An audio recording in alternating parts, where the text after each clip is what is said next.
જય સ્વામિનારાયણ. જૂનાગઢમાં સાધુની ધર્મશાળાનો પાયો પૂરાતો હતો અને કાળવા નદીમાંથી મોટા મોટા પથ્થર રેકડે ચડાવીને લાવતા હતા અને સદ્ગુરુ ગુણાતીતાનંદ સ્વામી ત્યાં ધાબળે નાખાવીને બેઠા હતા અને પથ્થરને રેકડી ઉપર ચડાવીને પ્રયામાં નાખતા ત્યારે સ્વામી બોલે, જે હરામ હરામ. તે વખતે બોટાદના શિવલાલભાઈ સ્વામી પાસે બેઠા હતા. તેણે સ્વામીને પૂછ્યું, જે સ્વામી, આમાં શી ખાધાની ચીજ છે તે તમે હરામ હરામ કરો છો?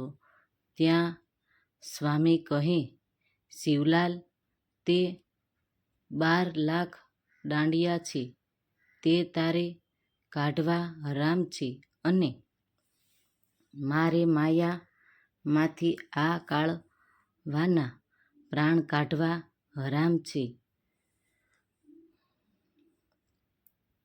પછી સ્વામીએ ફરીને કહ્યું, જે શિવલાલ, તારે ઘરે જ્યાં કઢી કરવી હોય ત્યારે છાશ, ચણાનો લોટ અને હળદર હોય તો પીળી થાય, પણ કાંઈ સોનું નાખે પીળું થાય.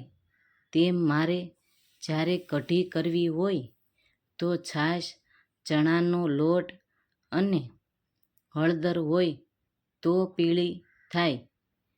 એમ સ્વામીએ દ્રઢતા દઈને વાત કરી. જૂનાગઢમાં મંદિરમાંથી 2 બળદ કોઈ લઈ ગયું હતું. તેનો તપાસ કરવા માટે સ્વામી વારંવાર પાર્ષદને કહેતા, જે બળદની શોધ કરવા માટે જાઓ. તે વખતે એક સંત સભામાંથી ઊઠીને સ્વામીને કહેવા લાગ્યા, જે સ્વામી, માળા ફેરવો ને બળદ શું કરો છો? પછી સ્વામીએ કાંઈ જવાબ આપ્યો નહીં અને તે સાધુ લયા હતા. પછી તેની લખવાની કલમ કોઈકે ભાંગી નાખી. પછી તે સતત રોવા લાગ્યા, જે મારી કલમ કોઈકે ભાંગી નાખી, તે હવે હતી તેવી નહીં થાય અને મારી એ એક જ કલમે પુસ્તક લખવું હતું. એમ કહીને બહુ જ કલ્પા કરવા લાગ્યા. પછી સ્વામીએ કહ્યું, જે મહાપુરુષ, કલમમાં તે શું રોવો છો?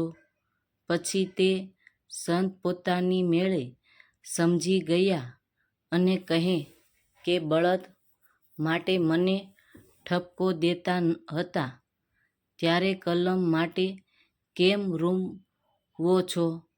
એમ પોતાનું આવ્યું ત્યાં રોવા લાગ્યા. એક વખત સ્વામી જૂનાગઢમાં સભામાં બેઠા હતા અને ત્યાં કોઈ ગઢવી આવીને સ્વામીનું નામ લઈને વખાણ કરવા લાગ્યો. પછી તે ગઢવી સાંભળે તેમ સ્વામી બોલ્યા, જે અલ્યા સાવરણો લાવો, મારા ભાગનું વાયસીદું બાળવાનું બાકી છે, તે વાળવું છે. તે સાંભળીને ચારણ બોલ્યા, જે સ્વામી, મને કાંઈ નિવાજે એમ લાગતું નથી, કેમ કે સાવરણો લઈને પોતે જ વાળવા લાગ્યા છે.